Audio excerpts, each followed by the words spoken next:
Standing By, the Terry and Ted podcast, is sponsored by the UPS Store Canada.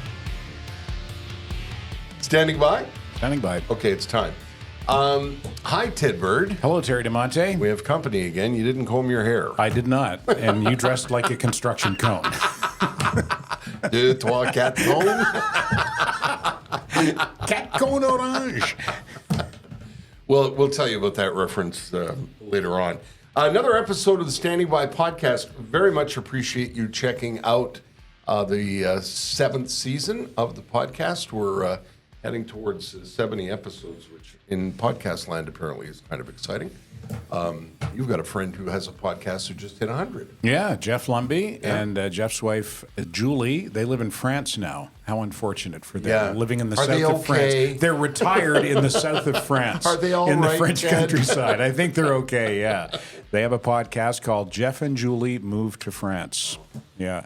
Jeff has been bucking to get on this podcast. He wants Let's to come have him on. Well, you know what? I thought maybe we could go to France and Yeah. we could do the... you want to go to France? Yeah. Poseidon, and we'll do an episode from the south of France? Okay. I hate that place. We'll save the receipts, see what the CRA thinks about There you that. go, yeah. Okay. Before we get started, as always, we want to thank our title sponsor, the good people at the UPS Store Canada. With over 380 locations across the country, David Drucker and all the entrepreneurs and operators of all the locations have chosen this little Montreal podcast as a vehicle for advertising to let you know how good they are at what they do. Isn't that nice? Yeah, I'm absolutely thrilled. And as I was saying on a podcast episode yesterday, I began to send a letter to David. Sent a long letter about thank you for your support, and this is We've what experienced growth in the and here's podcast what the we last did. two, and Yeah. And David sent me a note back saying, yes, anything you do, yes. I'm in. Yeah, we're in. So the UPS Store, if you run a small business, you know about the UPS Store for sure. And if you have relatives across the country, you probably know about the UPS Store. There's all kinds of families across the country that have kids in college on the other side of the country. If you live in Montreal and your kids have gone to Queens or they're out at UBC and you need to get a package to them, the UPS Store can help with that. If you need a passport picture, the UPS Store can help with that. If you want to get a mailbox because you want to run your business at home but you don't want your home address out there, they can help with that. Got documents you need to shred? They can help with that. They can help with almost anything, whether it's a personal thing or a business thing. And what I love about the idea is in each community, the guy that runs the UPS Store in your community, whether you live in Drumheller or in St. Therese, the guy that's running the UPS Store lives in your community and is an entrepreneur just like you if you run a small business. They can look after almost anything for you. The UPS Store .ca is where you'll find the location near you. There are now more than 380 locations. They open all the time. And the last time I asked David how many locations there were, he said, He had lost count. Yeah, he lost count. So, So it's going well. Yeah, a growing company is a sign of a business that does very well. Would you like to introduce our guest, Ted? I would. Christopher Curtis is a Montreal journalist, formerly a writer with the Montreal Gazette, and the founder of the Rover.ca, which is, would you call it a journalism project, Chris? Yeah, because there's not enough content to be like, go there every day. Like, we have a couple news stories a week, but I don't know. I mean, we're starting to try to become like an actual news outlet. It used to just be a way to fund the stories that I was writing. But I got really excited about just other emerging journalists doing really cool stuff and not having, like, they could go to the Gazette. But the Gazette doesn't really pay freelancers a lot. They could try for CBC, but CBC's style can be very stifling. I get to work with people and say, like, hey, what are you excited about? What do you absolutely want to do? And let's make it happen. Let's get you paid. Let's do our best. And so right now it's totally just a project. Like, I call it a project. We've done well, but it's not, I mean, we don't rent a big office space downtown. When you say you've done well, do you mean financially you've done well, or in terms of the eyeballs that you've gotten on the website? Financially, like we just released our financial report. Last year, we made $100,000 in Oh, subscriptions. excellent. Okay, so you're making money. Yeah. And we got about 20-ish in grants. We got about $2,000 in royalties. So people who buy our articles or like they license our articles for their publication. So we have a deal with L'Actualité magazine. They get first dibs of our content if they want to translate it in French. And we're getting good eyeballs. We've won 3 national awards. Like we're doing well. I just am allergic to money, so whenever I get it, I'm like, I should probably reinvest it in the company. I should probably pay this guy. I should probably who needs a new pair of jeans? Sounds pretty responsible to me, Chris. I don't know. Yeah. I don't like seeing myself as responsible. It's not. It's a crowded landscape, so it must take a lot of legwork. And have you found any particular secret to standing out in the crowded independent journalism landscape?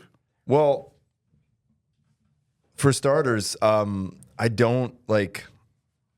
When I was at the Gazette and like when I read the paper, like I've been in a newspaper, but like first and foremost, I'm like probably like you guys, I'm like a bored reader, like I do love to read, but I kind of want you to earn it, right? And the way that I earn, like I found that there were like the working journalists, the ones who are out on the streets and who really understand the audience or try to understand the audience. And there's like the second generation journalists whose parents were journalists or intellectuals. And they just assume that they're so fucking interesting that like anything they write, you're going to read. And I don't believe that at all. Like I believe that I have to earn the reader's attention constantly. So the way that I do that is by going out there and like actually spending time on the ground. And if it means going to like Val d'Or, or if it means taking a plane and going to Ukraine, or if it means going all the way to the north of Quebec, then that's what we're going to do. And I think people, I hope they pick up on that sincerity and that desire to like make fun, good content that is thought-provoking, but warm. And, there's always, even in the dark stuff, there's humor. I just try and make it as honest as possible, which includes like saying what my biases are.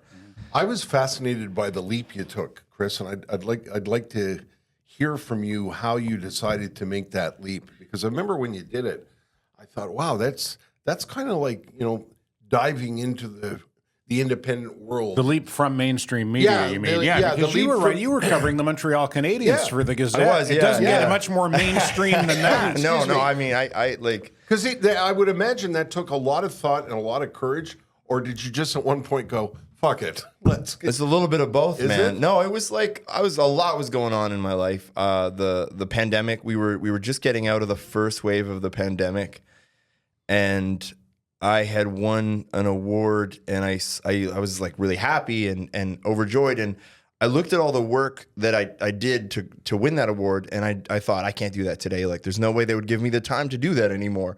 And so if I have to go back and just be a regular sort of reporter in the newsroom, I'm an average reporter. Like, if I can go on these deeper, longer things, if I can put myself in physical danger, if I can like do something kind of crazy, then I'm good. But if I have to just do the normal stuff, then I'm like average at best. So the choice between kind of hanging on to a job and being average at best and knowing, like, we knew the writing's on the wall, right? The Gazette, like, post media, it's hard. They lose money every year and people get laid off. And although they have recently hired a few people, so like, God bless them. I'm happy for them. But I knew my future wasn't at the Gazette, and I was tired of playing not to lose, and I wanted to play to win.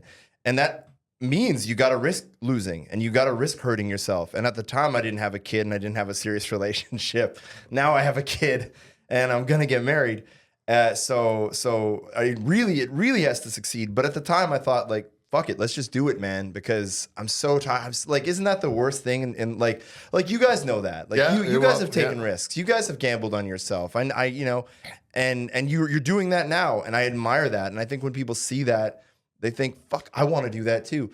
So had I waited, somebody else would have had that idea. And somebody else would have been capitalizing on this kind of like, I got a lot of free advertising and I got a lot of free audience because this didn't exist before it happened, but it was going to. Someone else would have done it. Was there one thing that propelled you out, other than what you just told me about, being bored and not wanting to keep doing mundane things? Was it a story that propelled you out, or did you get there and think, okay, well, this is the story I'm going to launch with?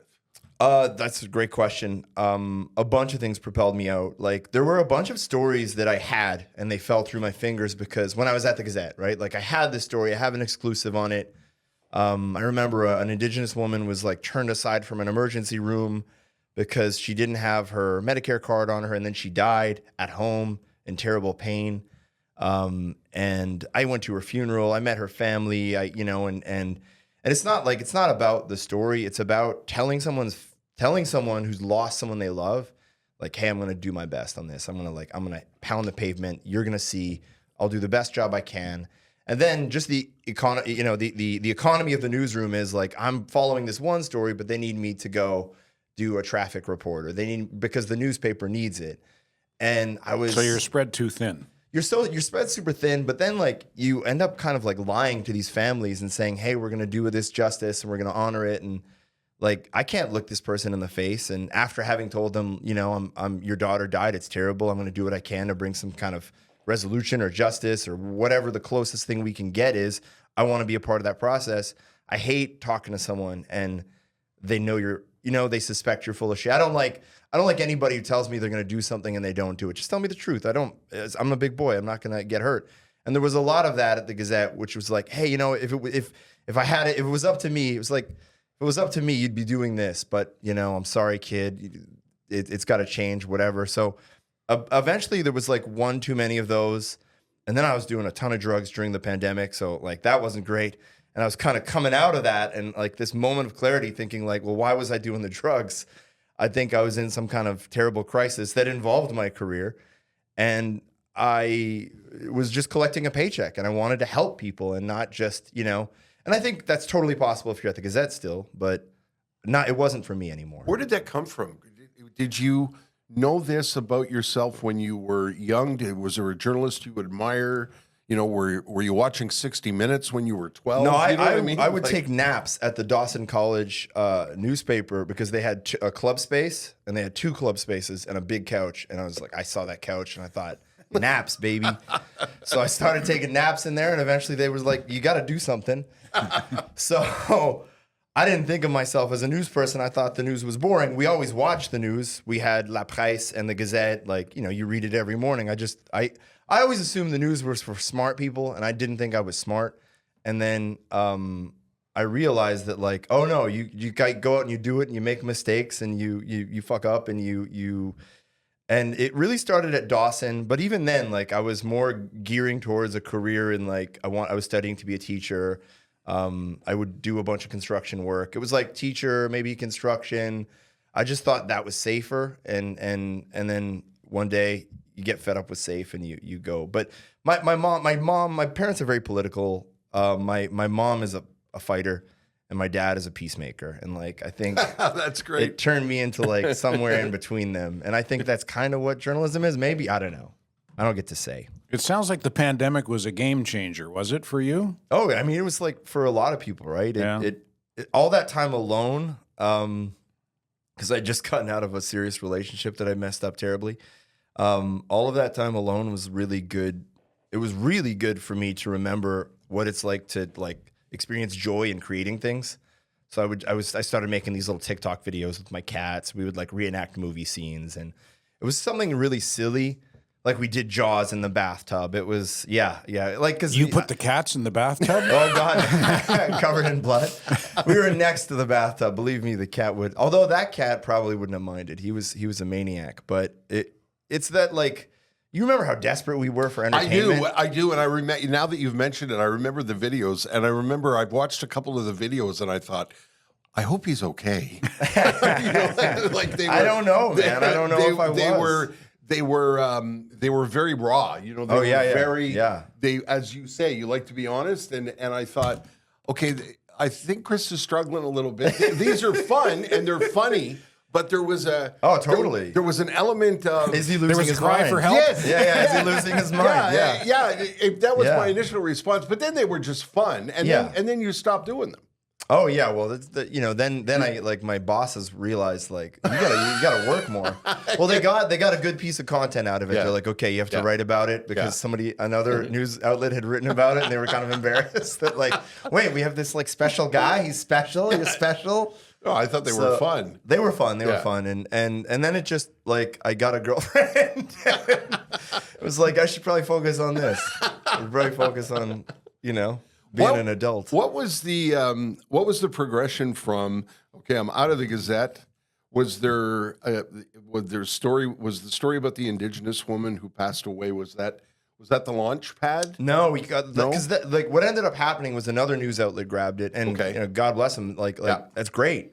I thought in my hubris that I would have done a better, more humane job with the story, but it was still told great, and it still led to change, and it did wonderful. I did something a little bit sneaky, which is I continued working as hard as I could at the Gazette. I was giving them my best, and until the last day I was working like my hardest.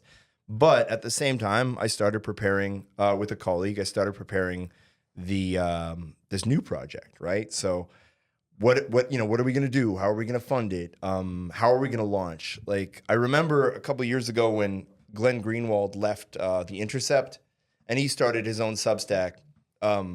His explanation as to why he started the Substack was just it came from a place of anger and grievance. And you could tell it just never ended. It was this really long screed of every person who'd ever wronged him. And maybe he was right. Maybe they all wronged him. But like, I wanted it to be exciting. And I wanted the message to be, look, I don't hate the Gazette. I love the Gazette. But I don't see myself there anymore. I'm going to do this new thing.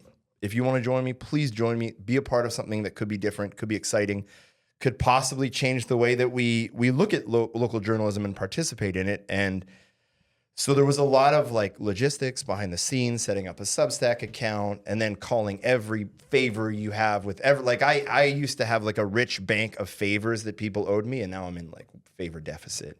I've got to like make minimum monthly favor payments, and so you ask all these like sort of famous people when we launch, please retweet this, please give us a heads up, please endorse the project if you believe in it, and it gave us a really good push.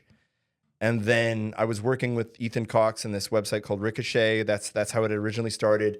And then when I found out I was going to be a dad, I realized like I can't just have 60% of this or whatever. I need to take it all and like manage it myself. So I kind of orchestrated a way to buy them out.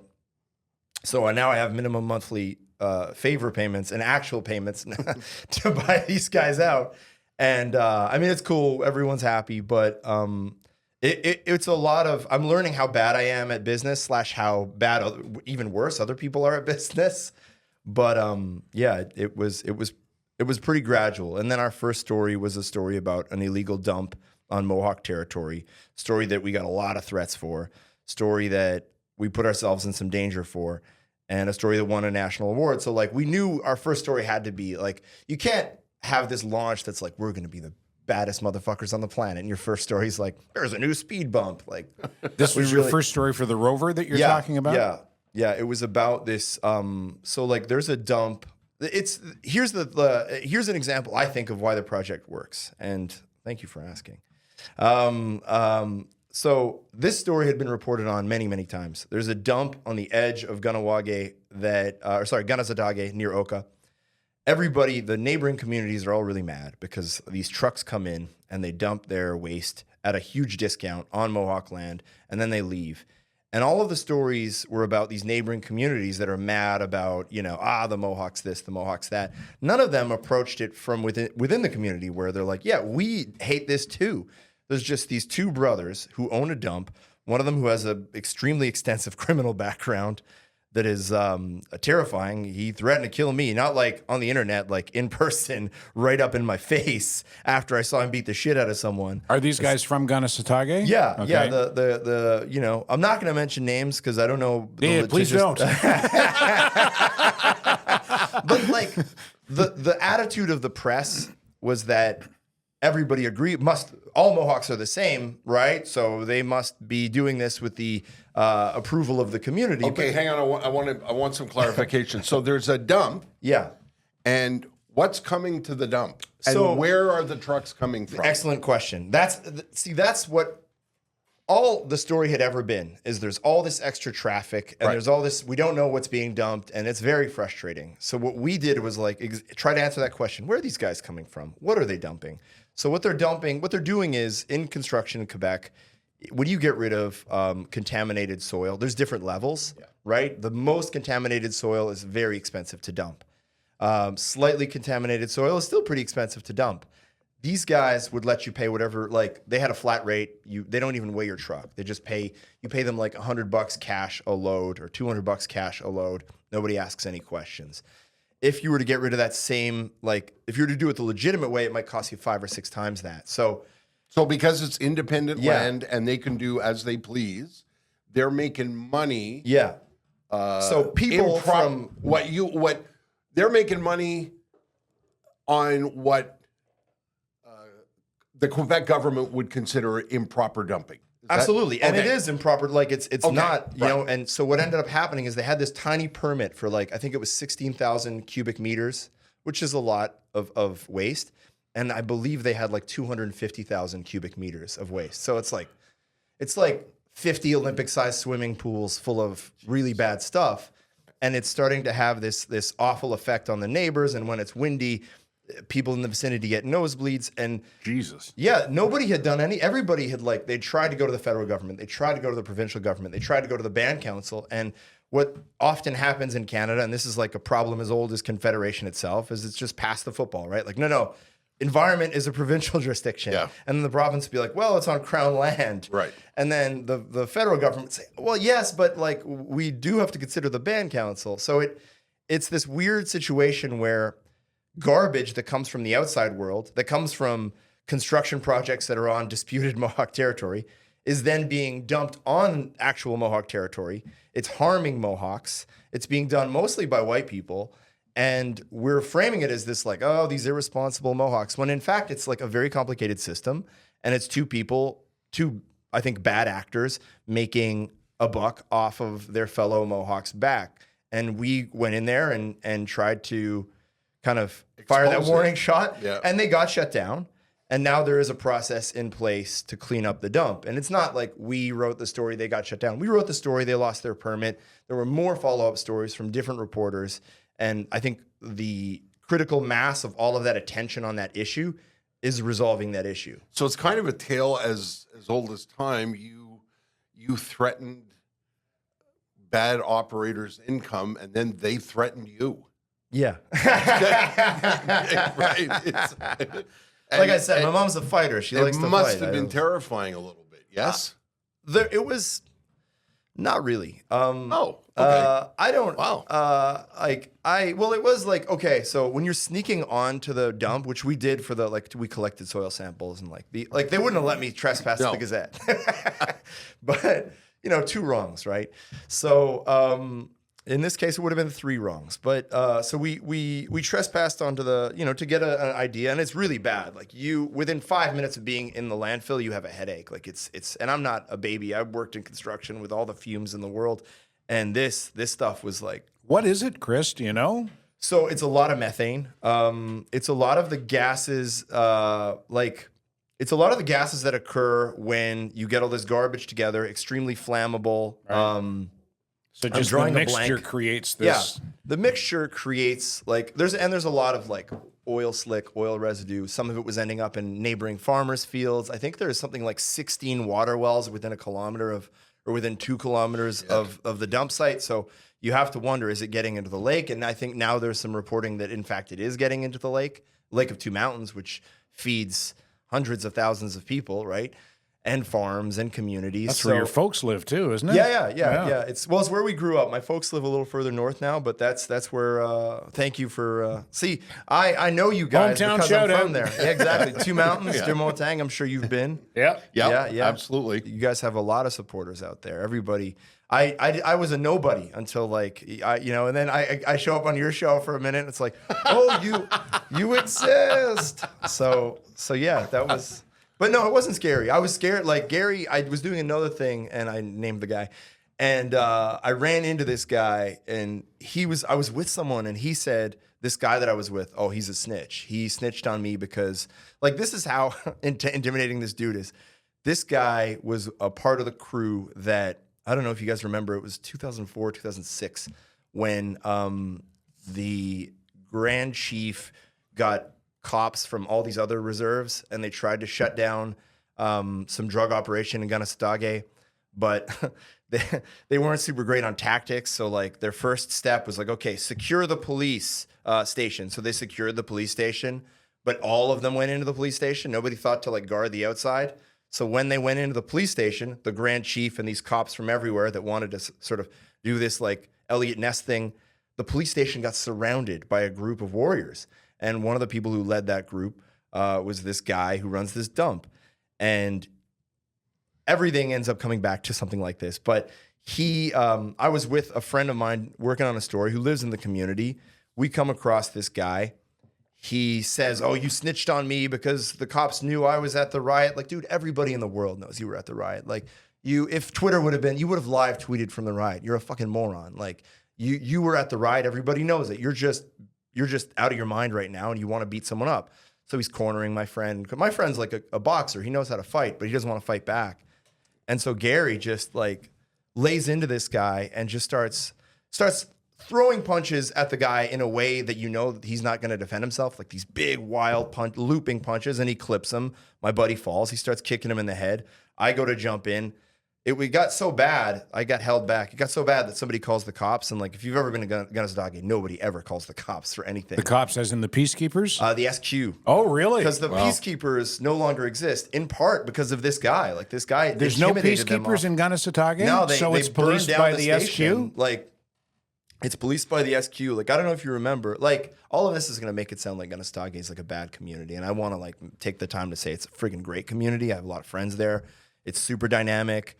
They're keepers of the language. They're keepers of the tradition. Chuck Barnett, who was on this show, lives in that community. Like, it's a wonderful place. But you have these one small group that causes trouble, and they were causing trouble. And anyways, it got real nasty. And I had to take my buddy to the hospital. He fractured his skull. Gary kicked him with steel-toed boots. That shit was scary. But when I got over that shit, when I like realized that like, okay, on the res, Gary is kind of a threat to me. That's scary. But then I realized he probably doesn't even remember what I look like. And I don't think he does. And I think he's a lot of bark. And like that, I don't think he would have done that to me because he's like, maybe the white guy goes to the cops, right? Maybe the white guy goes to the cops. So your friend who he beat up is native? Yeah. I want to, that may lead into, because I wanted to talk to you about boxing too. But we, before we get into that, we got to take a break. Not a break, but we have to thank Sugar Sammy. We do. We do, because I was caught up in the conversation. I thought, shit, we haven't talked about Sugar Sammy yet. If you don't know who Sugar Sammy is, where have you been? What's wrong with you? Sugar Sammy, when Sugar Sammy was just starting out in stand-up comedy about 20, maybe 20 plus years ago, Tara, we had him on the morning show on Shom, and he never forgot that. Yeah, never forgot that. Now he's a big international superstar, and he sponsors our little podcast. Yeah. Isn't that nice? Yeah, it's a nice full circle moment. Yeah. And I reached out to him to ask for help for something. Like, hey, could you share this? Hey, no problem. He's such, and we've never like met in real life. He's just a really nice guy, and he's a guy who gets maligned sometimes in the Francophone press. But he's so open-minded. He's funny. He loves it. He loves when the press. And I think when it's the journal goes I after. think it's only the Francophone press. I think the Francophone public probably and enjoys you him know as what? much as the English public. It's not all the He's one of us. Francophone press. Yes. That's right. No. He is. He's one of us. He's a Quebecois, like through and through, in the same way that we are. It's the same old characters that have the same old shitty accusations and arguments about. Well, we were talking about this before we went on. It's almost like an act. You know, it's like, there's my cue. Sugar Sammy is a horrible human being. A guy spoke English to me. He's a great dude, though. Like, and I think he's so funny. And have you seen his stuff? Like, have you gone to the show? I've seen his show, and I've seen the like he had a TV show for a while in French. That I loved. That was so good. I loved that show with his buddy, whose name I'm gapping on. It was a French show, and it was really, really, really funny. And it played on the success of. We were saying on the podcast yesterday, Sammy's a product of Bill 101. Yeah. He is the shining example of what Bill 101 was supposed to do. and has become a star in Quebec, but a star in France, and now is touring in the United States, working on that part of his career. And as you say, just a good and decent, wonderful human being. Yeah. And as And he's funny and good-natured. so funny, and makes good. fun of himself. Makes fun of like. And good-natured is the word, Chris. He when you see his clips online, you see him sparring with the audience, and he does things that It's lovingly though. yeah, It's like he shoots the arrow and then he smiles and kind of sort wink, of you know? a little wink and He's so likable. You can't not like the guy. You can't not like the guy. Yeah, he sent me a note saying, "Well, it's You're Gonna Rear Do. It's another go round of You're Gonna Rear." All of 2023 was sold out. 2024 is already sold out until September. He's just added new shows. Do not wait to buy tickets. I know a lot of people, a lot of friends of mine said, yeah, he's coming in October where my wife and I are going to get tickets. And I always say, don't wait, because that's what everybody does. And then you go to get tickets and they're gone. He's just added new shows. Go to sugarsammy.com. And for God's sake, follow him on social media because it's a lot of fun. Yeah. Facebook, Twitter, Instagram, TikTok, he's everywhere. And the clips are absolutely terrific. I just talked to him last week. He was in Florida on his way to Atlanta, or he was in Atlanta on his way to Austin. Anyway, he's touring all over the United States right now. Simon Olivier Thank Fecteau. you. Yeah. Say good Yeah. It was so funny. That's 10 years ago now. I can't 2014. Yeah, I can't believe it was 20 years ago, but 10 man, years ago. thank you 50 years ago, man. Time flies. Holy shit. Sugarsammy.com. And while we're thanking people, my thanks to the Fairfield Inn and Suites at Dorval for travel assistance for this guy who's on the other side of the country these days. Thank you, Paul, and thanks to the staff there. Now, to turn back to your story, everything ended okay. Has it ended though, or is it has it ongoing? ended okay? Are you looking over your shoulder for these guys? I'm good, man. I'm easy to find. Anyone wants to fucking throw down, I'm like, I have, like, I'm not saying I'm like a tough guy. I'm not saying that. I'm saying I'll fight. I'll fight. Is the boxing new, Chris? Because I've always been interested by it. We follow you on Twitter, and it's like, shit, now he's boxing. This is like, you're like this fascinating if you saw character. footage of the actual boxing, you'd be a lot less complimentary. But What's your weight class? Middleweight? No, seriously. I should be fighting at 175. Okay. Is that light heavy? 175? 175 depends on the sport. 175 would be either considered like light heavy or super middleweight. It's heavier, but I weigh about 195. So like, Do you really? Well, you carry it well. You do. Yeah. there's some indulgence in that 195 pounds, 175. guys. I remember that in grade 9.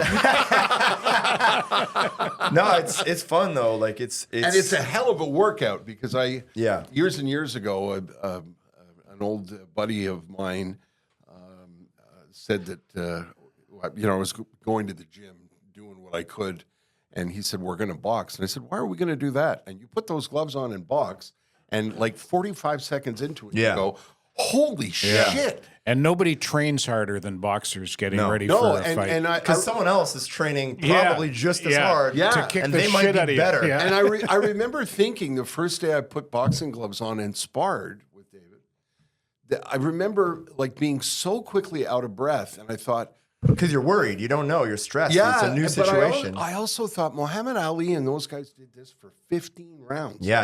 Like, Back in the how day. were they even standing after 4 rounds?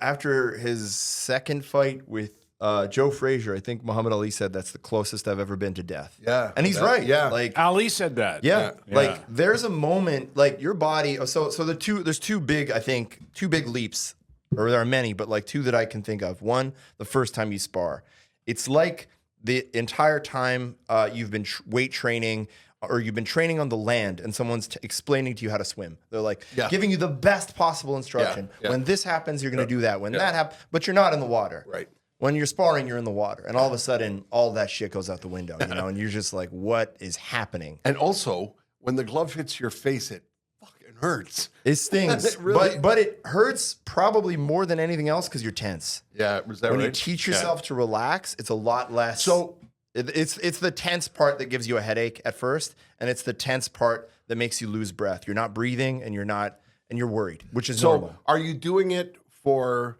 mental release, relaxation, workout? Oh, it's a huge part of like what That's- keeps me healthy in my Okay, mind. gotcha. Like I need I have something called CPTSD. It's like PTSD, but it's like over an extended period of time. So you're always ready to go. Like and one of the ways I keep that in check is by actually fighting. Yeah. And it just makes the thought of like all this other stuff. It takes the mystery out of fighting, which is nice. And it is extremely fun. It's like so much.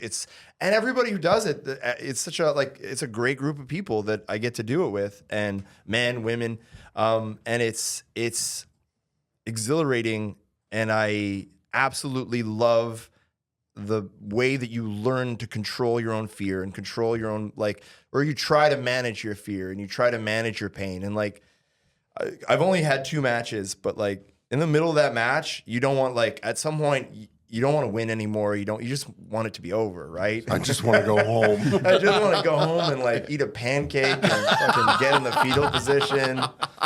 Maybe watch some SpongeBob. I sent, just for fun, I sent Poseidon a copy of what's considered to be the greatest boxing round in history. Hagler Hearns. Exactly. Have you ever seen this, Terry? Yeah. Yeah. Yeah, these are... Well, if we've all seen it, do we need to watch it again? I wasn't sure if everybody saw it. You want to see it? All right, I'll well- watch it again. Is it 5 minutes long? Probably. It's probably I don't know if they're. We'll skim through it. We'll skim Because- through Skim it. through it. Yeah, because if I'm obsessed with if this you're match watching and this these on guys. YouTube, this is great. Yeah. But if you're listening in the car, this is not. That's true, too, yeah. You could try. So, Yeah. Yeah. Marvin Hagler was a black guy growing up outside of Boston. Harder to come up with a tougher resume, right? Yeah, no kidding. You're gonna be real tough. Yeah. Southpaw too. Nobody likes to fight a southpaw. But am I you? I guess you know the sport really well now, Chris. Am I wrong? But is this an old guy perspective? I don't see fights like this anymore. You're starting to see them again. This is the 80s, right? The mid to late 80s? This is the mid '80s, yeah. So this is the mid to late '80s. This is basically the crowning moment of 1980s boxing, right? These guys are part of what's called the Four Kings. You got Hagler, you got Hearns, you got Roberto Duran, and you got Sugar Ray Leonard. Sugar Ray, right? Yeah. And they all fought each other, and this was a war. And Who ended up winning this fight? it was. And how long did it go? It was Hagler, and I think it was 3 rounds. Yeah? And see, Hagler was nobody wanted to fight Hagler because you don't look good fighting a southpaw, right? Left-handed guys make you look awkward. And Is it just because you're not used to them coming from that angle? exactly? They're used to right-handed fighters. They specialize in right-handed fighters because everyone they ever fight is right-handed. If 1 out of every 10 guys you fight is left-handed, it's going to confuse the hell out of you. Even someone as good as Tommy Hearns. Yeah, watching these, if you're watching on YouTube, you can see us looking at it on the screen. They're so intense and they're so ferocious. Yeah. Yeah. And the other one that, They're landing clean. like you wonder how these guys didn't die. Yeah, seriously. Oh, Yeah. Hearns got some significant brain injury. And did, eh? you know And the other. Hagler got out and became an action star in Italy. Oh, I didn't know Yeah, he that. moved to Wow. Italy and he started a bunch of Capitan Dynamite. It was very good for you, dude. You know they're not- the other set of fighters that I absolutely loved. I think they had 3 fights. Was Arturo Gatti and Mickey Ward. Oh God, yeah. Mickey Ward was the toughest. He never won. He always got the shit kicked out of him. But he was But he one of stood the in there and took it, toughest yeah. sons of bitches I'd ever seen go into the He ring. was tough. He was Yeah. tough, and you realize that the guys who fight like Mickey Ward and Arturo Gatti, they're skilled. They could Oh, try my to gosh. fight. Oh man, yeah. Yeah. Tommy Hearns, he's tall and skinny, but he hits like a truck. Yeah. Yeah. Allegedly, I don't know. He's never hit Yeah. me, but he's at a Kronk gym in Detroit. Emmanuel Stewart was his coach. He ended up working with Lennox Lewis and James Toney, some of the big heavyweights of our generation. So when you watch this, Chris, again, you can appreciate it a lot more once you've done it. Yeah, once you've done it. Yeah. I was going to ask you, Yeah. and when you watch this, does it make you want to run back into the ring? Oh, 100%. It man. does, eh? Yeah, it's the best. Yeah. You're like, Makes me want to run away. you're like, oh man, if it were me, I'd be. Yeah. But the one thing it does do though is you you gain such respect for anybody who shows up, you know, and does that. And at this level of fighting and at this speed and this ferocity, once in a while there's a stray low blow. Oh yeah. And in my case, many low blows and on purpose. But okay, yeah. all right. Well, I was going to ask you about that because I can't understand how anyone could get punched that ferociously in the nuts and continue fighting. Well, there's a cup. There is a cup. Yeah, like there's a cup in hockey too. But if you take a slap shot in the cup, Yeah. it's worse with kickboxing because in kickboxing you go to kick the inside of the leg, and either the person moves or the angle is weird, and you climb the leg. Yeah. And if you've ever kicked someone with a shin in the balls, it's like a baseball bat. that's pretty intense. Eh, Poseidon? Have you ever seen that before? This is a great. Yeah, this is amazing. That's an amazing. That's marvelous. They just- Marvin they- Hagler. they and- didn't even- It's that short hook to the chin. Yeah. They didn't Can't even- find too many of them. Reminds me of the champ. The original champ. Oh, that yeah. I McLean and remember. McLean did? Yeah. Not the radio bit. Yeah. The original champ done by a couple of, and actually the guy who did the champ on the radio, Terry's friend, brother That was Jake. your voice, right? No, No, wasn't. it was a buddy Terry's of mine friend. out in Vancouver named Brother Jake. But you wrote it? Nope. But I had nothing to do with it. McLean and McLean were a Winnipeg comedy team. Actually from Glace Bay, Nova Scotia Right. originally. And they lived in Winnipeg. And by the way, they're long gone. They Yeah, both God rest their souls. God rest their You know souls. what? One of them But died of cancer, and the Yeah. other one died of a broken heart shortly after. What's the name of the album? Like a married couple reality. sometimes. I just bought it. I just bought another copy of it 2 weeks ago. The one that was Bitter it- Reality? Bitter Is that on Reality? Bitter Reality? Yeah. I'm not sure if the champ is on Bitter Reality. if you ever get a chance and you're in a used record store like I was a couple of weeks ago, or just go on YouTube. and type in McLean and McLean, these guys were underrated, flew under the radar, were dirty. Like the comedy was so filthy. Stuff that you wouldn't blink at Yeah. today, but Yeah. back in the Back then they were 1970s and 80s, it was outrageous. And that's why they're not household names today. Yeah. I think they were a little ahead of their time. yeah, but they did a thing called the champ. They did a thing called the Champ, and Brother Jake co-opted it and made a deal with one of the brothers and brought it to radio. And I loved it. yeah, it was really At really the funny. original champ, the guy says, so I come downstairs for breakfast, and the wife says, drink your coffee before it gets cold. And I think to myself, she's getting hysterical. I'm going to have to take her out. So Yeah, they I give her a head fake while she's putting the toast on the table. She goes for it. So a short left to the ribs, Oh, Jesus. then an uppercut. long before Twitter. I don't agree with this. Yeah, and then out of my periphery, I see the baby moving in on me. Yeah, they wouldn't have got Everybody off the gets it. ground. Yeah, they wouldn't have got off the ground God. in this era. I want to ask you to tell the story, please, for me, because my wife one day was looking at her phone and she said, "Jesus Christ!" And I said, "What's the matter?" She said, "Come and look at this." And I said, "What is it?" She goes, "Christopher Curtis is going to the Ukraine. He's got a baby. He's going to the Ukraine." Why do you think I went to the Ukraine? I needed some sleep. So I'm dying to ask you on behalf of my wife Jess and Well, and first everybody of all, who hi, wants, Jess. Thank wants you. to know how did you make that decision? What did your conjoint say to you when you told her?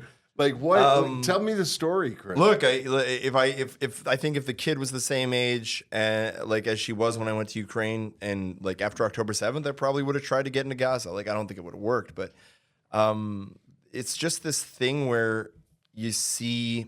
I was listening to a lot of podcasts about refugees, and it's horrifying, and I just felt this like overwhelming sense of guilt. And I know Canada has we have like the most Ukrainians, expats of any country.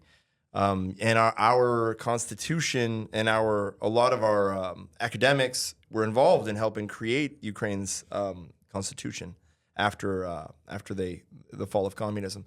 So we have like a long-standing relationship with them, and I have a few military friends who were able to get me contacts over there. They didn't get me very far east. I was not in the Donbass. I was not like Fabrice de Pierrebourg from La Presse. Like there are some reporters who've actually been in danger. I was doing back end stuff. Like there was rocket attacks on the city when I was there, but it wasn't like. Were you in Kyiv? No. I was. See, Kyiv would have been like at the beginning of the war. Kyiv would have been terrifying. And That would have been the front? that would have been the edge of the front, right? Like they stopped them dead in the suburbs of Kyiv, but it wasn't. We didn't know back then that like this would that they would stop them with such ferocity and that they would push them back. We thought that, there was the compromise I made with and the reason it was cool for me to go was that I wouldn't go to the front. It was that I would report on the humanitarian crisis, the refugees, the politics of it, the propaganda, that kind of thing. And it was awesome. Like I tried to get into the country with a rented car. They didn't let me in. So, I left a rented car by a truck stop on the edge of Poland. Did you get your deposit back? No, I didn't. Christ. So I left it there and I was like, I hope it doesn't get stolen, but I do have insurance. So I left it there and then I hitchhiked into the country after because they have its war, right? So there's a curfew. You can't be out past a certain time or you're considered either a part of the war effort or, an invader. So the two pieces of advice I was given: do not try to look Slavic. Look as American as you can. That is your shield. So I wore a big ass Chicago Cubs hat, and I look fucking American. Like I have a big face, and there's a way about me where people are like, this guy's a moron. He must be American. And no offense, I love all my American enemies. And so I hitchhiked in with these dudes.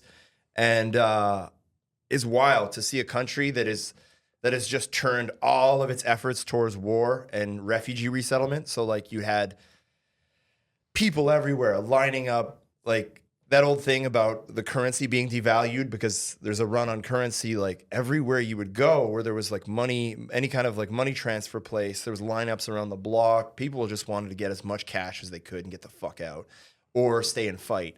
And that produces two really interesting sets of situations.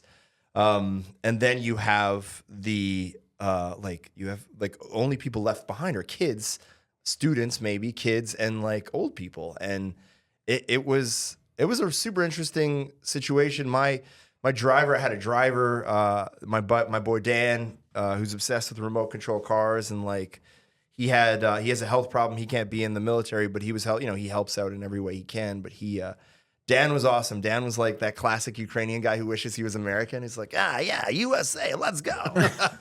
His English is much better than that, but it was a lot of fun. What did you learn, and how long were you there, and how much danger were you in? I was never in any real danger. There was occasionally the sirens would go off signaling a rocket strike, but they have a very good defensive system, so nothing got through. The day after I left, they destroyed the airport, so it was like, okay. There was some danger, but it wasn't that present. What I learned was this is a people who are yearning to have a national identity. They're yearning to have their own democracy. And look, I was in the western part of the countries. I know it's not the same when you get in Donbass and when you get closer to the Russian border. A couple things that were crazy. One, I spoke to some people who were in Donbass who they were calling relatives they had in Russia and saying like, we're being shelled right now. And the relatives were like, no, you're not. Like, you're not being shelled. And that's how strong the propaganda is in Russia. And they managed to get the relatives to admit, okay, you're being shelled, but it's for your own good, and we're getting rid of the Nazis. So that scared me. How powerful the propaganda is scared me. But then there's a ton of corruption in Ukraine. The roads are actually worse than here. And that's something. But like, they were like, when I got there, they were like, roads and corruption. I'm like, well, I'm from Quebec. Like, oh, okay, never mind. No, you're good. No. They didn't know about Quebec corruption. Their corruption is very, very, very overt and out the open. And I mean, it's the old Soviet system, right? Like when you die, you got to bribe the grave digger to dig your grave. You've got to bribe all these different people to do these basic things of society. So you'll have older Ukrainian people who, you help them across the street and they'll give you like $1. Like it's ingrained in the culture that like bribery and rewards and gift giving. But The will to have their own country is tremendous, and it's huge. So what's the answer? What do you think the answer is? Oh man, you're asking the wrong guy. I'm a granular detail kind of guy. Yeah. No, I mean, but like, And is Ukraine not already its own country? it is, but I mean, there have been so many attempts to overthrow that and to subvert that. Right? There was in the early 2000s, was it Lukashenko or the attempted assassination of their president, the poisoning, the like dirty elections. So they want stability. They want stability, and they're constantly fighting to, 2014 Euromaidan. Like there's always been a struggle, like to either, because they're in the middle of empires, right? And this goes way, way, way like before Russia and NATO, or before USSR and NATO. It was the Russian Empire. Before the Russian Empire, the Golden Horde came through Ukraine. Ukraine is the gates of Europe, so. There's super fertile land, so everybody wants it. They have such an important strategic place in the world. So their history is a history of like constantly being conquered and then reconquered. It's a history of counterinsurgency. So it's and their poetry sounds like that. And they've gone through so many hardships. I think 20 million Ukrainians died in World War II, or 15. Like the majority of Russian losses in World War II are Ukrainians, and they were the industrial heartland for Russia. That's why Russia one of the reasons they want them back into the fold is when they lost Ukraine, they lost, there was no more Soviet Union. Like they were the heart of the Soviet Union. So what's next? I'm not a military expert, but they're running out of ammunition, and Russia, knowing this, Russia's thrown enough bodies at Ukraine and that's the other terrible part. It's like so many people have died. Yeah. We don't, I think, have a accurate or full picture of it, but it's in the tens of thousands. Sorry, Terry, it seems to me like we hear less and less about it because of the way, and correct me if I'm wrong, but it seems to me the way the media cycle works now, mainstream and social, is we just move on to the next thing. Right. We went Black Lives Matter, then we went COVID, then we went Ukraine, and now we're Gaza. Right. And yeah, you're right. I think it's easy to get like casual support, or like maybe like the bumper sticker guy to support you. It's hard to get them to like show up to a meeting or to like actually donate some money. But you're right. We are constantly being stimulated and entertained. Is that mainstream and social media? That's everything. That's become that. It's all about the latest thing, and whatever was last week, that's last week. Well, do you remember the Charbonneau Commission, like the hearings on corruption in Quebec? Remember those first few days? It was like, holy shit. It was the hair on the back of our neck stood. It was so shocking. But then we became desensitized to it. And it was like, I think that's another part of it, is we become that's a good desensitization to it. We're like, more people dead, I don't care. We don't talk about this all the time at my house, but every once in a while I think about the old Mayor Laval. Yeah. That son of a bitch.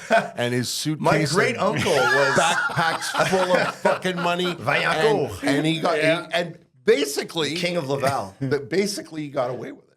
Yeah. Basically, and it's such a prime example of what the crazy thing is? What's gone in Quebec for 1,000 years. He kept taxes low, and Laval is like a pretty functional place. Well, you talk to people in Laval, they love him. They love him. Yeah. And they say there is no Laval without Vaillancourt. It's it's the same thing that people said about Drapeau. My great uncle was his predecessor. Is that right? On my mom's side, her uncle was the mayor before Vaillancourt. And he was, this is like such of an era. He was a bald man, but he wore a toupee. And then after his career, he became like a union, he would negotiate between unions and the bosses. And like at one point, they almost had a deal. And this is like a tribute to the great uncle here. And they were frustrated. They were about to leave the negotiating table. So he took his toupee and he said, "You guys, I've had it up to here. You have me pulling my hair out." And he threw the toupee and like that. So that was Vaillancourt's predecessor. And then Jimmy Zubris, who is like you must know Jimmy, I do right? know Jimmy. Jimmy's the fucking best. Jimmy's an advisor to the mayor. He's like the most Greek person in Montreal. And that's saying something, right? Like, we love our Greeks. And he was saying something. He had some like good juicy stories about the Vaillancourt era deals that they had to make to like get him out of power, or to get my great uncle out of power. It was really interesting. So that we that's Quebec, right? Everybody has a story that takes them back. So I want to go quickly back to close that chapter of your trip to Ukraine.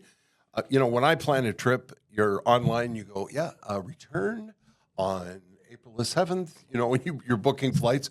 When you're going to a war zone, how... You don't book a return flight. No, you don't book a return flight. So you pick your airport and your point of entry. At what point do you say, I got to go home? I ran out of money, basically. Oh, okay. Well, there's your answer. It's like, I got no dough left. I got to go. I mean, did you save enough money to get out? Yeah. Obviously? Yeah. That's like, it was when I took everything I had and I basically, like everything that I could spare, I should say. Yeah. And I'm not that irresponsible. I kind of am. It was like something like, I don't know, 5,000 American dollars or 6,000 American dollars. And that's everything I had that I could spare. So I duct taped it to my leg. And that's how I got into Ukraine, was with a big bunch. Because I figured if I get pickpocketed, whatever, but like if I tape it to my leg, it'll be a fight to the death. And then, it'll be a good story for the wife and the kid. That's not going to happen. Yeah. But no, so I when the water bills started getting a bit thin, it wasn't long. It was like less than 2 weeks, and I talked to my fixer. She arranged for me to get a ride to the border, and I just walked out with the refugees. What happened with the rent-a-car business? I gave the keys to my fixer, and she mailed it to them. Yeah. And like I had to pay some extra money. Because if you've ever rented a car, you know what a big, like it's complicated. Oh, believe me, that shit was on my mind the entire time. Like I wasn't worried about dying. I was worried about my credit score. Want to do the tweet sheet, then do some business? Sure. All right. The tweet sheet is something, Chris, that I used to do on a radio show when I had a radio show. And there are some that I can only use here because they're not suitable for broadcast regulations. Like this one from @Single Baby Mama.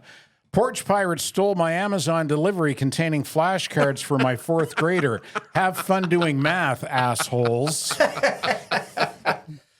Maybe they learned something. Well, they could have been. From @TBone7219. My wife just accused me of not listening to whatever the fuck she was just talking about. We've all been married in this room, or you're getting married, yes, I am. We all know about that. And from @Mr. Dave Hill. Nothing on Twitter ever approached the simple joy of holding a baby or farting audibly, ideally while also holding a baby. Oh, yeah. When I fart, my kid goes, Papa fart, Papa fart. Yeah, that's right, baby. There you go, Dad. We have a couple of sponsors that we have to thank before we continue our conversation with Christopher Curtis. And we'll start with our new friends at Accutech Electric, I think, today. And then we'll talk about our visit with Kara and Celso and the gang yesterday. Accutech called us, or we called, I forget how we met. Actually, Sean Smith from Vozwin hooked us up with Accutech. And they said, tell us about the podcast and what you do. And we said, tell us about Accutech and what you do. And it turned out that the people we talked to at Accutech are family. They're not our family, but they're like a family-run business where the father set it up years ago, and now the son is running the company. And they have this ethos about them where it's important to them how they treat their people, how they treat their customers. Honesty is important to them. If you've ever hired somebody to do something, plumber, electrician, mechanic, whatever, you know how important it is to be able to trust that person that you entrust your project with. Accutech Electric have been doing this for a long time and do it very well. And they do it at a bunch of different levels. For example, if you are building a new home or renovating a home and you need to redo the wiring, especially in a city like Montreal, where there's a lot of old houses. A lot of surprises in there. Yeah, and a lot of surprises and a lot of dodgy-looking electric boxes and stuff. Don't do it yourself. Yeah, don't have Uncle DIY. Yeah, don't have Uncle Peter come over. And DIY your next emergency room visit. Yeah. Make sure that you leave it to the experts, as Ted was saying the other day. And by the way, if you're involved in commercial real estate and you have a big commercial project, they can handle that too. And Ted and I have always been big fans of local businesses that are run by families, and that is the people at Accutech. You can find out more about them at accutech.ca. Accutech is ACUTECH.ca, or you can call them and tell them what you're on about and what you're up to, and they'll tell you how you can accomplish what you're trying to do and how they can help you get there. Really, really good people at Accutech. And speaking of really good people, yesterday we had a visit with our dear old friends. I left there yesterday, Ted, and I wasn't verklempt, but I thought, boy, we've known these people for a long time, and they're such good people, and it's reflected in the way they do business. Merson Automotive. We went in and saw Kara and Celso yesterday, and we were having such a good time laughing and chatting with them at the counter that I stole a glance near over Cavendish? Yeah, Cavendish Okay, and yeah. Saint Jacques. I stole a glance over into the waiting room, and people were looking at us like, what's going on over there? Anyway, A little bit of a party. it was a happening. party, Yeah. yeah. We had a lot of fun. I had to take my car in to get my summer tires on, and they stored my winter tires for me. And here's a typical example of why I like to go see the Mersons. We were talking about honesty, right, in business. And I said to Valerie when we got there, okay, do my tires and I guess change my oil. And she looked at my file and she says, well, you changed your oil 3 months ago. Have you driven much since then? And I said, well, no, not really, because I'm not supposed to drive right now because of some medication I'm on. And she went, You don't need save to. it for the next time. Yeah, you don't need to change your oil. As opposed to going, oh, Yeah. boy. Yeah, that's going to run you. But it costs not like just being honest, right? That's a good thing. Yes, Some people, yes. some people aren't. It confounds me. And we like, always why? say, Chris, what Ted and I know about mechanical stuff, you could write on the back of a dime. So you want to trust the people. And I don't know how many. That's how I found the Mersons years ago, like a long time ago. I took a car to a mechanic, and he's, you're Song and dance. and you're blasin' and you're and somebody said to me, It all makes sense to me. yeah, and I just believed them. And somebody who knew cars said to me, You got taken. You should have taken your car to the Mersons. And that's how I met Bonnie and Mark, the generation before Karen and Celso. Anyway, we had a really great time. If you're looking for somebody to trust with your car, mersonauto.ca. You guys have been working with them forever. mersonauto.com. Yeah. Since been, before the invention of the car, we used to take our wagons in there, get our wagon wheels changed. They've been supporting us for as long as I can remember. Yeah. Did you cover your nuts? Not yet. I will, though. All right. Buy 16 spokes. The 17th is free. There you go. Yesterday when we were leaving, they said to Ted, "You're missing 5 nut covers." And I thought, are you really? I don't even have 5 nuts. I just got the one. Christopher, tell me about being a dad. Oh man, it's the best. It's like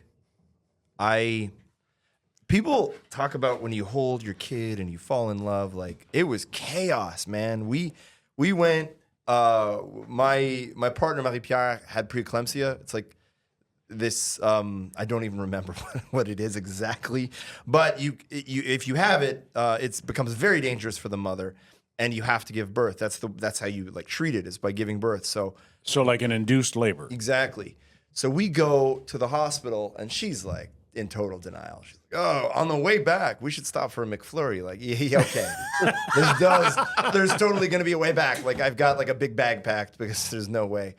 And so they they're like, "We're gonna induce you at midnight," because at midnight it's 37 weeks exactly. And anyways. It was a nightmare. Like an induced labor, your body's not ready for it, so it hurts a lot more, and it's crazy. And we ended up having to have like an emergency C-section, and the kid wasn't breathing for a while, and that's tense. Well, this is kind of like there's a happy ending. Everything's fine.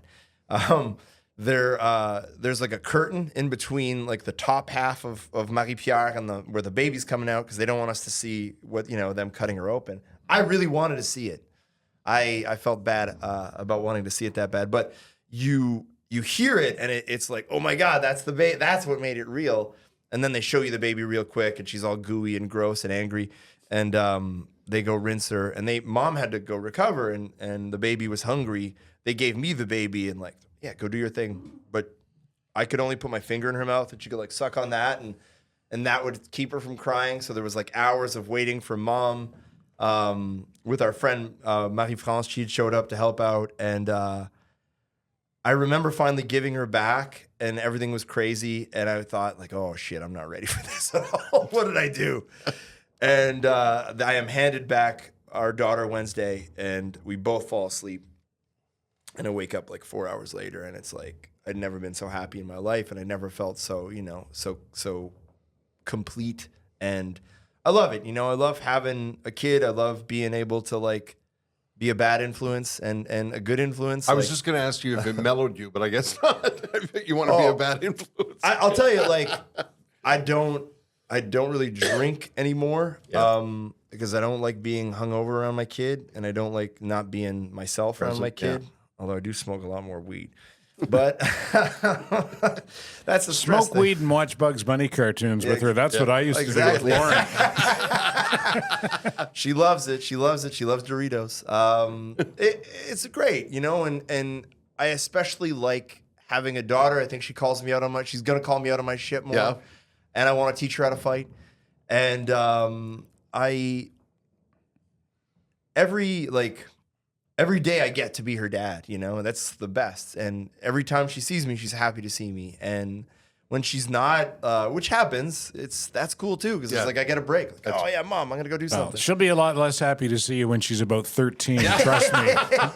Father-daughter is really special. I have 2 sons and 2 daughters, and I have good relationships with all of them. But You can tell. there's definitely a good difference dad. between the daughters and the sons. It's father-daughter is the best in the beginning, and then it gets a little bit hairy around the teenage years. But I think it's the same with mother-daughter as well in the teenage years, because the moms remember what they were like as teenagers. I was right? worried about having a son because I was like, if I had a son, I was worried that I'd just project a lot of shit onto that kid, and like a lot of pressure and expectation, and like that kid would be burdened with the weight of like a dad who wants him to be a certain way. I don't think you would, though, Chris, because you would probably find that you would change and do what is in the best. Maybe. You've probably changed with your daughter. You would do what's in her best interest, right? I like to so think why so, would you not do the same with a son?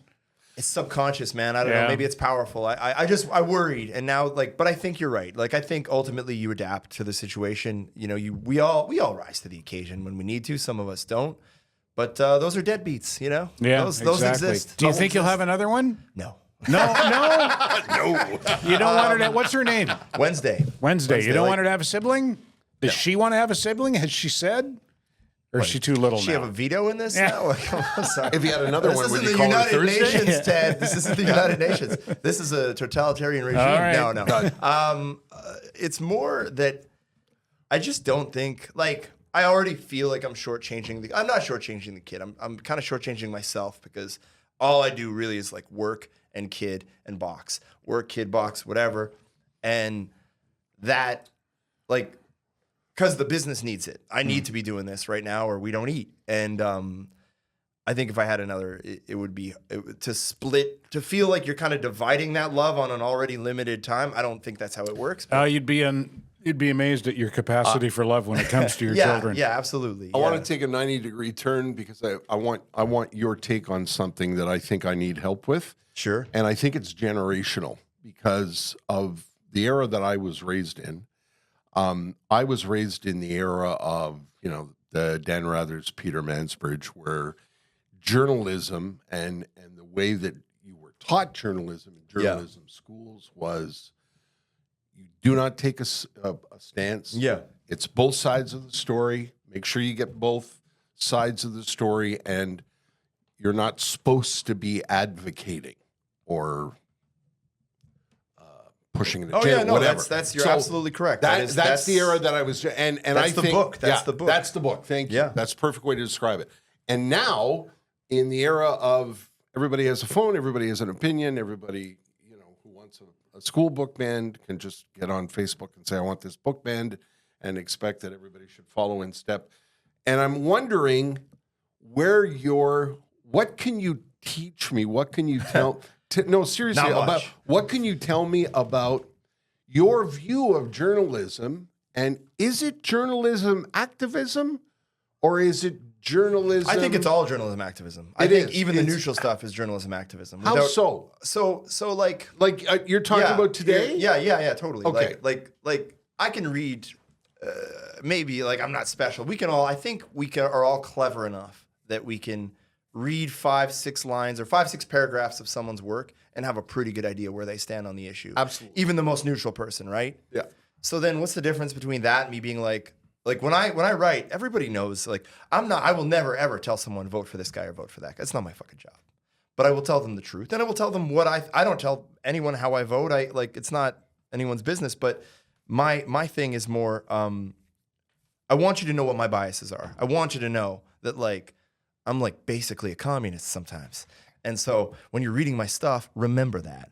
Remember that. Remember that but remember that I told you that I was, right? Remember that I'm being honest. What I think a lot of journalists, like the younger journalists you're referring to, I think the problem is we've put so much value on opinion, right? So the person who has the column is the star of the newspaper. Right. They don't like Jimmy Breslin was a columnist, right? Jimmy Breslin got it done, No kidding. And there are tons of columnists like that, but more to the point, like there are many who aren't like that, right? And so we live in an era where like there's not a ton of money going to newspapers, but opinion is super cheap to produce, right? All you need is an opinion, and it gets a lot of clicks because you're gonna have a controversial opinion or something that's a bit angry or something that's, and I think a lot of younger journalists see that and they resent it and they want to kind of figure out a way to like mix the opinion and the journalism, and it's a challenging do it, be honest about what your opinion is. I think the problem with a lot of like progressive outlets is that there is this idea that I don't want to I don't want to make enemies here, but I will say this. There's this idea that like the person on the other side of this debate isn't a person, I think the reverse is true too. I think if you go on the far right, it's like the person on the other end of that isn't a person. And my philosophy, and maybe it's not addressing your question, but like I would never ever write anything about someone that I wouldn't say to their face. This is one of the reasons I asked Ted and I talk about this all the time. Like Ted and I don't agree on a bunch of shit, but I really respect Ted. And his I don't know if it's approval or opinion, but there are things that Ted says that I don't like or I don't agree with. Right. But I know Ted has a really good heart. I know Ted's done a ton of work in the recovery community. I know I love Ted. Ted's funny. Ted has been super good to me. And I always think like, okay, how would Ted take this? How could I possibly introduce an idea that Ted might be hostile to in a way that Ted could say like, all right, well, I was this far on the issue and now I'm like a couple inches closer. Well, I can disagree with an idea. That doesn't mean I have to be hostile to the person. True. This is one of the things that Ted and I talk about all the time because people will say to me, how are you and Ted still friends with his position on X? Yeah. And I'll say, how can you ask me that question? We've been friends for close to 40 years. I love the man. You don't discount somebody because they have an opposing view. But in today's, throw gasoline on everything. Nobody can take a stand without hating the person.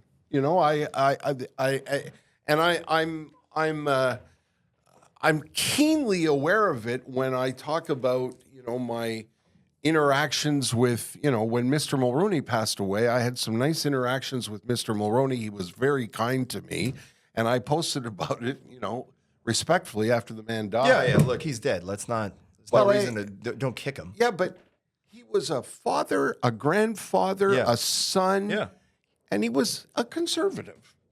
Yeah. And that's okay. That should be okay. It isn't okay in some corners anymore because we yell and scream at each other all the time. Well, there was a good story from a reporter who's in recovery, and I didn't know this about Brian Mulroney, but Brian Mulroney is also in recovery, and he helped people out, so I think it's important to find humanity wherever it is, man. Yeah. And there's a person on the other side of that, and you I don't give up on people, and that's why I get angry. That's why I get upset. That's why I argue, because I fucking love people. That's why I do this. I really love people, and that's the only reason I'm ever disappointed in people is because I love them. Do you put aside time for social media? Do you do it every day at a certain time? I have to. I got to get better at that. Oh, okay. Because it's Or do like, you just You go got to there- get better at setting aside the time. I got to get better at putting it away. that's what I mean. That's and what not I mean. going and not 'cause it's- going down the rabbit hole. It's this, like, your phone is the same, like, it uses this, it stimulates your brain in the same way a slot machine would, right? Absolutely. There you go. Absolutely. That's a great Yeah. comparison. Yeah, That's so a great it is. comparison. So I didn't come up with it, by the way. That's out there. I should have just shut up. Who would have known? Who would have known? Chris Curtis, secret media genius.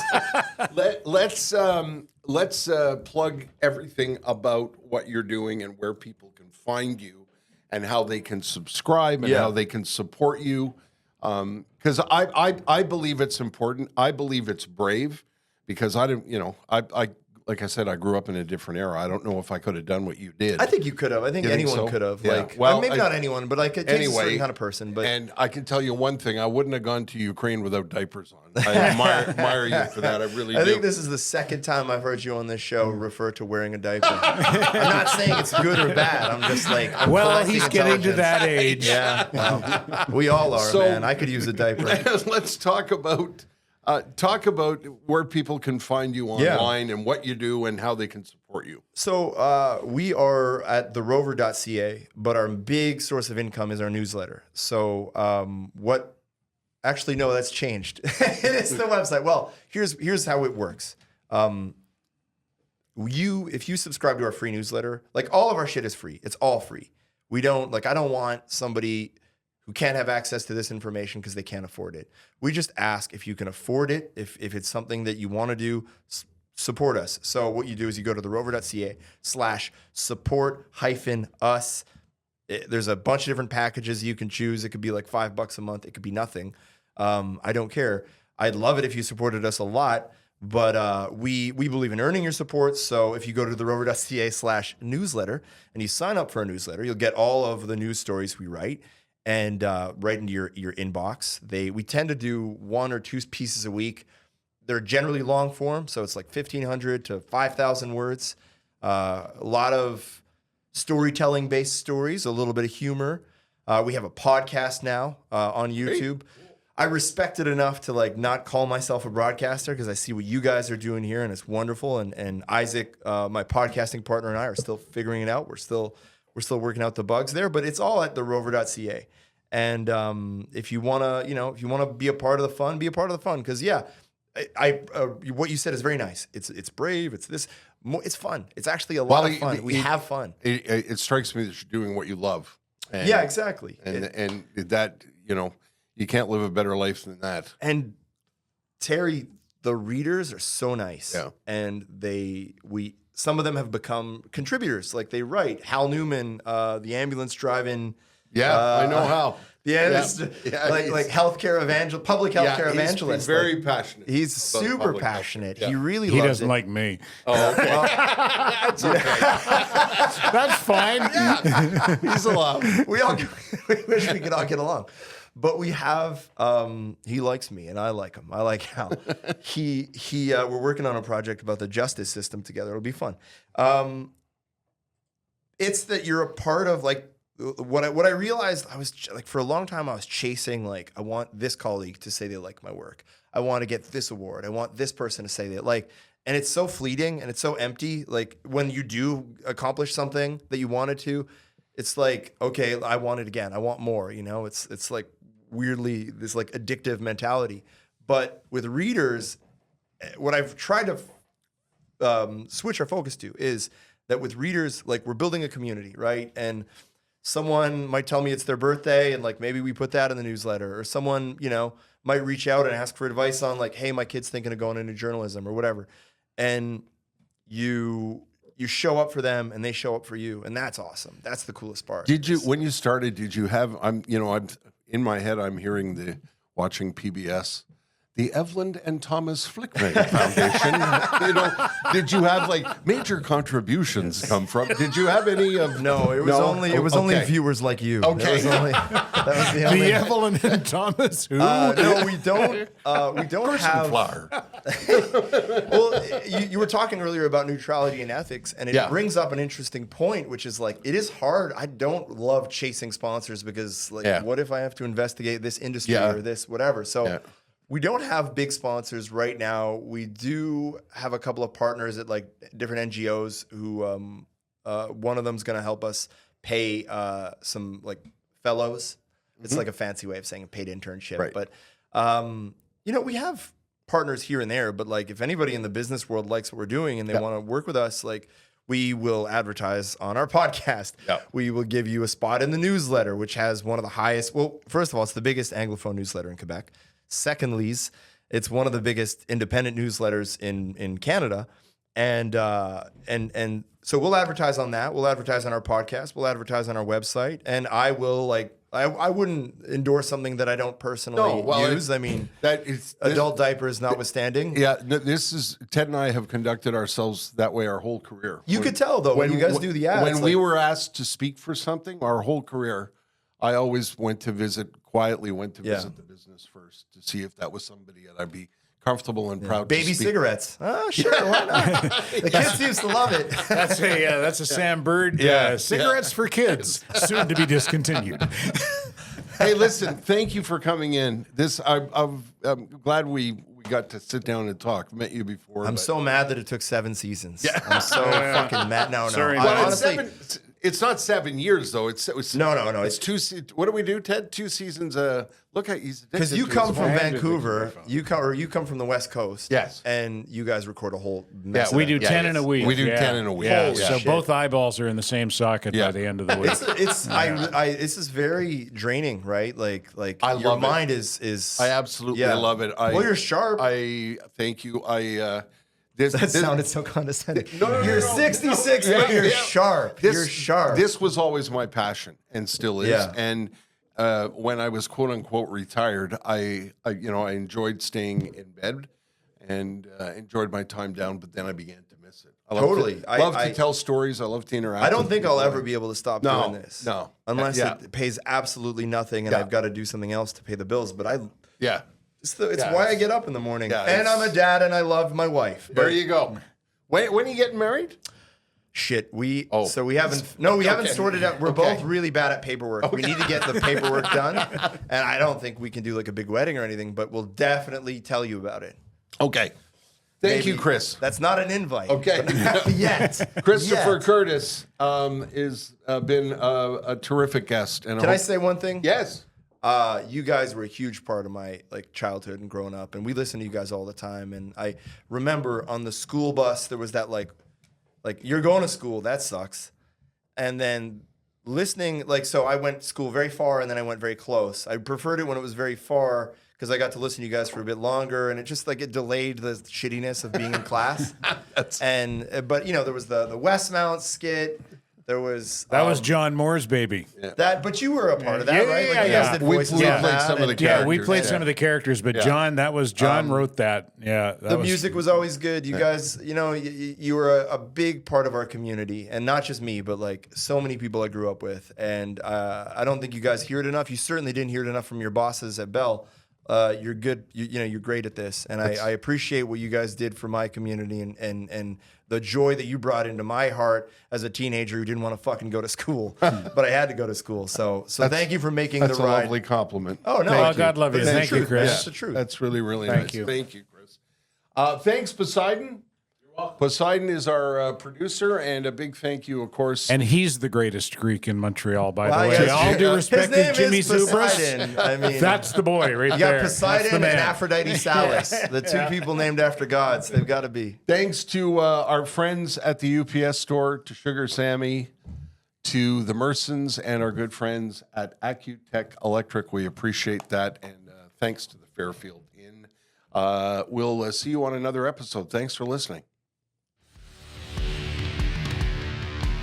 Standing by, the Terry and Ted podcast has been brought to you by the UPS Store Canada. The UPS store near you is locally owned and operated by a member of your small business community.